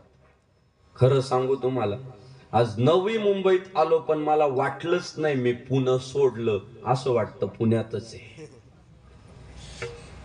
पुणे आणि मुंबई मधला फरक काय तर पुण्यात अजून जागा शिल्लक आहे आणि मुंबईत जागा शिल्लक नाही, हा फरक आहे. पण नवी मुंबईमध्ये मात्र रस्ते सुसज्ज आहे, घरांना पार्किंग चांगले आहे, सुशोभीकरण मोठ्या प्रमाणात आहे. तुम्हा सगळ्यांना एकच विनंती आहे, एवढं सुंदर साम्राज्य आपल्या पुढे आलंय, इथून पुढच्या काळात पण ते आपल्याला टिकवायचंय. उगाच कोणीतरी रस्त्याच्या कडेला फळाची गाडी लावली ना आम्ही त्याला काहीच बोललो नाही, हे चुकीचं आहे. ती जर अनधिकृत असेल तर ती हटवलीच गेली पाहिजे. का? शहराच्या सौंदर्यात येणारी ती अडचण आहे. अतिक्रमणाला विरोध पहिल्यांदा नागरिकांनी केला पाहिजे, नंतर प्रशासनाने. भविष्यात आपल्या पिढ्यांनी मोकळा श्वास घ्यावा असं वाटत असेल तर हे जे आहे ना सगळं भव्यत्व, हे मोकळीक, या आशाला अशी टिकवण्याची तुमची आमची सगळ्यांची जबाबदारी आहे. तर शहरांचं सौंदर्य इथून पुढच्या काळात वाढणारे, टिकणारे, आणि तुम्ही सगळे मंडळी ते करताय. संत श्रेष्ठ जगद्गुरु तुकोबाराय सेवा मंडळ नेरूळ गेली 17 वर्षापूर्वी छोटस रोपट इथं लावलं गेलं. गुरुवर्य गाथा मूर्ती पांडुरंगजी महाराज घुले यांच्या कृपाशीर्वादानं आणि वारकरी संप्रदायातील प्रसिद्ध मृदंग सम्राट वारकरी संप्रदायाचे अभ्यासक ग्रंथांचे अभ्यासक आमचे ज्येष्ठ गुरुबंधू हरिभक्तीपरायण सुभाष महाराज उबाळे यांच्या कुशल मार्गदर्शनाने गेले 17 वर्षांपासून या मंडळाने यशस्वी वाटचाल केली ही अत्यंत जमेची बाब आहे. तसं इथं काम करणं सोपं नाही. का तुम्हाला सांगतो, माणसं एका आडनावाचे नाहीये. एखाद्या वाडीतला गावातला सप्ताह चालवणं का सोपं जातं? माणसं एका आडनावाचे राहतात, एका परिसरातली एका मानसिकतेची राहतात. शहरांच्या ठिकाणी सप्ताह टिकवून ठेवणे, परंपरा टिकवून ठेवणे अवघड का जातं माहितीये? माणसं एका आडनावाची नसतात, माणसं एका परिसरातील नसतात, तर वेगवेगळ्या भागातून वेगवेगळ्या आडनावाची माणसं एकत्रित आलेले असतात. पण तुम्हाला सांगतो, शहरातल्या माणसांचं वैशिष्ट्य हे असतं की ती माणसं पराक्रमी असतात. का तुम्हाला सांगतो, शहरात तीच माणसं येतात ज्यांना काहीतरी क्रांती करून दाखवायची असते. ज्यांना क्रांती करून दाखवायची नसते ते परिस्थितीचं भांडवल करतात आणि आमचं असंच आहे म्हणून तसेच दिवस काढतात. पण शहरात येणारी माणसं आले जरी गाड्यांना हात हात देत देत शहरात आलेले असले तरी गावाकडे जाताना मात्र विकत घेतलेली 4 व्हीलर असते. हा फरक आहे. शहरात आले तेव्हा बँकेत अकाउंट नव्हतं, पण जाताना मात्र पोरांच्या नावावर करोडो रुपये सोडून जातात. ही कर्तृत्वाची पावती शहरातल्या लोकांजवळ असते. आम्ही पराक्रमी माणसं आहे की परिस्थितीवर मात करत करत इथं आज नव्या मुंबईत सेटल झालेला माणूस कोणीच नाही असा की जो आलांजाला फ्लॅट भेटला, जो आलांजाला दुकान भेटलं, जो आलांजाला बँक बॅलन्स भेटला. इथं आलेला प्रत्येक पहिला माणूस हा कधीतरी फुटपाथवर झोपलेला आहे, कधीतरी त्याने मालकाचे बोलणे खाल्लेले, कधीतरी भाडं थकलं म्हणून त्याला त्रास सहन करावा लागणार आहे आणि त्या त्रासावर मात करत करत त्याने स्वतःचं साम्राज्य उभं केलंय. मग विचार करा, इथं आलेली माणसं ही पराक्रमीच असतात, यात शंका नाही. आणि अशा पराक्रमी माणसांना तुम्हाला सांगतो 100 येडे सांभाळणं सोपं, पण 10 पराक्रमी सांभाळणं अवघड आहे, लय अवघड. कारण प्रत्येक जणांमध्ये टॅलेंट आहे, गुणवत्ता आहे, हमबिकुसी से कम नाही अशी पात्रता आहे. पण ज्ञानोबा तुकोबांच्या विचारांप्रमाणे स्वतःच मोठेपण बाजूला ठेवून जगद्गुरु संत तुकोबाराय मंडळानं 17 वर्ष मंडळाची बांधिलकी जोपासली आणि समाज एकत्र करण्याचं काम केलं. नियोजन मंडळासाठी, तुकोबाराय मंडळासाठी जोरदार टाळ्याच झाल्या. या मंडळाने मुंबईतला धर्म टिकवला, या मंडळाने मुंबईतली संस्कृती टिकवली आणि या मंडळाने मुंबईतली हे जे बारक मगाशी जय श्रीराम म्हटलं ना, ते तुकोबाराय मंडळाने घडवलेलं पोरग आहे. हे जे ज्या वयात पोरं ह्या वेळामध्ये पार्टीत असतात रमलेले, कुठंतरी ढाब्यावर बारवर बसलेले असतात, त्या काळात ही पोरं कीर्तनात आहे ना, त्याचं कारण ते आज नाही कीर्तनात आलं, ते 17 वर्षापासून कीर्तन ऐकतं इथलं म्हणून ते तसं घडलं. हे सगळं श्रेय कुणाला जातं तर जगद्गुरु संत श्री तुकोबाराय मंडळाला जातं. माझी तुम्हाला सगळ्यांना विनंती आहे, खरं रामराज्य काय आहे त्याची ही प्रचिती आहे. हेच रामराज्य आहे महाराज, की सगळ्यांचं हित झालं पाहिजे, सगळ्यांचं चांगलं झालं पाहिजे, सगळ्यांचं भलं झालं पाहिजे. रामराज्य म्हणजे काय कॉन्सेप्ट आहे? माझ्यापेक्षा भावाचं चांगलं झालं पाहिजे, ही कॉन्सेप्ट म्हणजे रामराज्य आहे. काय काही म्हणती भारताला गादीवर बसवायचं, राम म्हणतो ओके माझा भाऊ येतो, भरत आल्यावर म्हणतो राज्य माझं नाही रामाचं आहे, मी त्याच्या बाजूका ठेवणार आणि सेवक म्हणून काम करणार. म्हणजे रामराज्य कशाला म्हणतात? माझं ते भावाचं, भावाचं ते सुद्धा भावाचं. आणि ही संकल्पना जोपर्यंत आपल्या मनात राहील ना, की माझ्या अंगात आलेले विचार माझ्या शेजाऱ्याच्या अंगात गेले पाहिजे, माझं जसं चांगलं झालं तसं माझं शेजाऱ्याच्या चांगलं झालं पाहिजे, तोपर्यंत रावणाची सत्ता या भागात कधीच येणार नाही, रामाचीच सत्ता राहणार. हा विचार आपल्याला करावा लागेल. आज आज आज काय प्रॉब्लेम झालेला आहे, भागाभागांमध्ये स्वार्थाने तोंड वर काढलेलं आहे की त्याच्यापेक्षा माझं कसं चांगलं होईल, त्याचं वाटोळं झालं तरी चालेल, म्हणजे दुसऱ्याची दाढी जाळली तरी चालेल, माझी बिडी पेटली पाहिजे. नाही मायबाप, तुम्हाला सांगतो चुकीच्या मार्गाने आलेलं टिकूच शकत नाही. तुम्ही सोसायटीचे चेअरमन असाल ना, तर स्वतःचं बल व्हावं असा विचार करू नका, सदस्यांचं बल व्हावं असं विचार करा. सोसायटीत सर्वात मोठे तुम्हीच आहे. का का तुम्हाला विज्ञान सांगतो.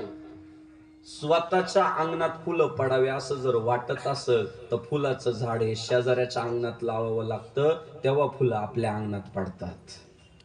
नियती कठोर आहे, देवाची काठी लागती, आवाज येत नाही पण कार्यक्रमले करेक्ट वाजत. त्यामुळं धर्माचं, भावाचं, शेजाऱ्याचं, खाण्याचा जे विचार करतील ते पुन्हा फुटपाथवरच येतील पुन्हा. पण सगळ्यांना सोबत घेऊन जे चालतील, मला जितकं मिळणार आहे तितकंच सगळ्यांना मिळालं पाहिजे या भावनेने जे चालतील, त्याच्या घरात रामराज्यच नांदणार आहे. चुकीचं वागून तुला पैसे भेटतील भाऊ, पण पोरग नालायक निघल. तू कमवलेला पैसा अख्ख घालूनच येणार ते. पण चांगलं वागून 2 पैसे कमी भेटतील, थोडासा फायदा कमी होईल, पण पुढच्या पिढ्या वाया जाणार नाही याची खात्री आहे. आपल्या सगळ्यांना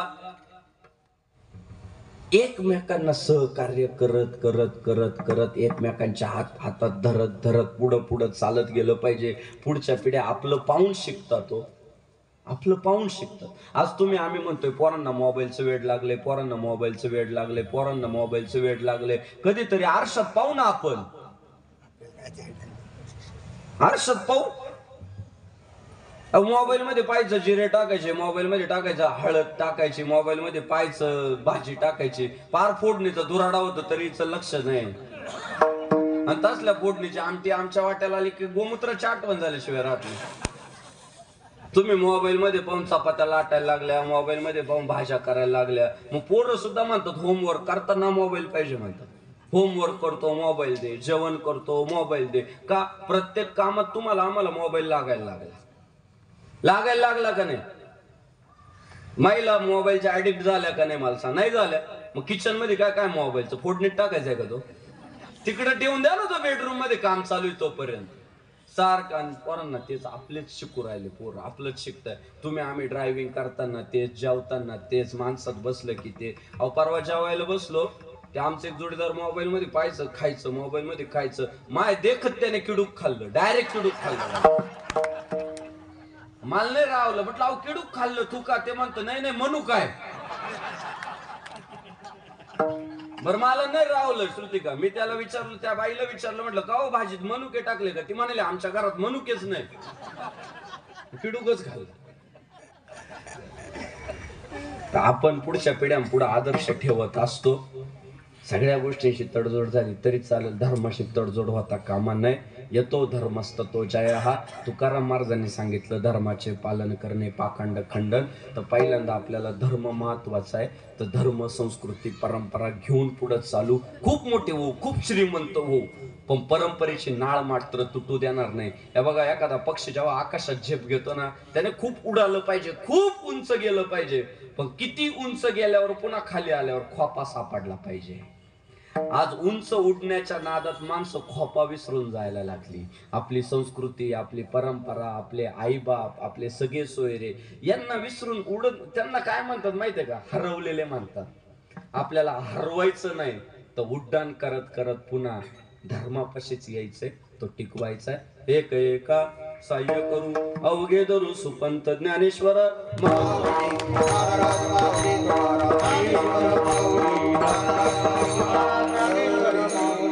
संत श्रेष्ठ जगद्गुरु तुकोबाराय सेवा मंडळ नेरूळ नवी मुंबई आयोजित गेले 17 वर्षांपासूनचा अखंड हरिनाम सप्ताह. कृपा आशीर्वाद गुरुवर्य हरिभक्तीपरायण गाथा मूर्ती पांडुरंग महाराज घुले अध्यक्ष श्री क्षेत्र गाथा मंदिर देव गोड असं मार्गदर्शन करणारे वारकरी संप्रदायाचे पाईक प्रसिद्ध मृदंग सम्राट हरिभक्तीपरायण सुभाषजी महाराज उबाळे, आपले अत्यंत मनापासून धन्यवाद. त्याचप्रमाणे आज कीर्तनासाठी ज्यांची प्रमुख उपस्थिती लाभली असं आपल्या हिंदू धर्माचं वैभव, ज्यांनी आपलं जीवन हे हिंदुत्वासाठी समर्पित केलंय, असे आदरणीय संन्यासी नामदेव महाराज स्वामीजी आपल्या चरणी नतमस्तक होतो. त्याचप्रमाणे त्याचप्रमाणे आज गोड अशी गायन साज्यांची लाभली असे हरिभक्तीपरायण भजन सम्राट रवी महाराज आरडे आळंदीकर, हरिभक्तीपरायण भजन सम्राट भागवत महाराज खांडे बीडकर, आदरणीय हरिभक्तीपरायण भजन सम्राट प्रमोद महाराज धोंडकर आळंदी देवाची, भजन सम्राट हरिभक्तीपरायण रामदास महाराज गायकवाड, भजन सम्राट हरिभक्तीपरायण नवनाथ महाराज चौरे व गोड अशी पाखावत साथ करणारे वारकरी संप्रदायाचं वैभव हरिभक्तीपरायण पांडुरंग महाराज घुले यांचे कृपापात्र शिष्य हरिभक्तीपरायण विनोद महाराज कुदळे मनसरकर, आमच्या विनोद बाबांचे मनापासून धन्यवाद। आता कार्यकारिणीमध्ये तर काय सगळे म्हणतात बाबा आम्ही नावासाठी नाही तर मंडळासाठी काम करतो, त्यामुळे व्यक्तिगत कोणाचा नामोल्लेख करायचा नाही, तर सगळीच काम धावणारी पळणारी मंडळाचे अध्यक्ष उपाध्यक्ष सचिव खजिनदार वर्गणी गोळा करणारे चटाया उचलणारे परिसरातले आजी माजी नगरसेवक पतसंस्थांचे चेअरमन मार्केट समिती विरोधी पक्ष नेते आपल्या सगळ्यांच्या चरणी नतमस्तक। माता भगिनींचे मनापासून धन्यवाद, साऊंड सिस्टीम मंडप व्यवस्थेचे मनापासून धन्यवाद, चुकून चोपदार महाराजांचे धन्यवाद, विनेकरी महाराजांचे धन्यवाद, वारकरी शिक्षण संस्थेतले सगळे टाळकरी भजनी मंडळी आपले मनापासून धन्यवाद। चुकून कोणाचा नामोल्लेख राहिला असेल तर आईच्या अंतःकरणाने माफ करा अशी प्रार्थना आणि विनंती एवढीच आहे। मंडळ इतकं छान कार्यक्रम करतंय, 17 वर्ष झाले कार्यक्रम करतंय, पण जेव्हा कीर्तनकार मंडपात येतो तेव्हा त्याला 3 बाया आणि 4 माणसं फक्त दिसतात। तुम्हाला म्हणजे दुःख माझं फक्त सांगतो काय होतं माहितीये का, कीर्तनकार जेव्हा व्यासपीठावर येतो ना तेव्हा तो रोज वेगळ्या गावात असतो आणि त्याला कीर्तनासाठी जो अभंग घ्यायचा असतो ना ते आलेला श्रोता काय वयोगटातला आहे काय मानसिकतेचा आहे हे चेहरे पाहिल्याशिवाय कळत नाही। वय चेहरे पाहून कळतात, मानसिकता परिस्थिती गालगुबगुबीत दिसले की लक्षात येतं खाऊन पिऊन सुखी आहे, सुरकुत्या पडलेले नसले की लक्षात येतं बाबा अजून काम करू शकता, मग ते लक्षात आलं की आम्हाला अभंगाची निवड करता येते। आणि सुरुवातीला जर 2-3 महिला 2-4 माणसं असले की आमची कोंडी होती, त्यामुळे तुम्ही थोडे लवकर जात जा, कीर्तन संपलं ना गप्पा न मारता लवकर जात जा, पण कीर्तन पंचपदी सुरू झाली की मंडप फुल करा ना तुम्ही। बरं 8च दिवस आम्ही तुम्हाला मागणार आहे, नंतर तुम्हाला म्हणणार आहे का बाबा 8 वाजले 8ला चालू करतो ना आपण रोज, काहीच नाही विनंती, फक्त आहे ना डॉट 8ला तुम्ही मंडपात या। अहो आम्ही 400 500 किलोमीटर करून वेळ सांभाळतो की नाही 8ला चालू होते आपण 8लाच गेलं पाहिजे, आम्ही प्रवास करून वेळ सांभाळतो आणि तुम्हाला 2-4 पावलं चालायचे तरी तुम्ही वेळ सांभाळत नाही, असं नका ना करू। तर उद्यापासून पण पुढे चांगले कीर्तन आहे, माझी तुम्हाला हात जोडून विनंती आहे की तुम्ही वेळेत या, 8लाच या, म्हणजे काय होईल माहितीये का कीर्तनकार चार्ज होईल, समाज पाहिला की त्याला हुरूप येतो। मी अक्षरशः कानात विचारलं सुभाष महाराजांच्या, लोक हळूहळू येतात का?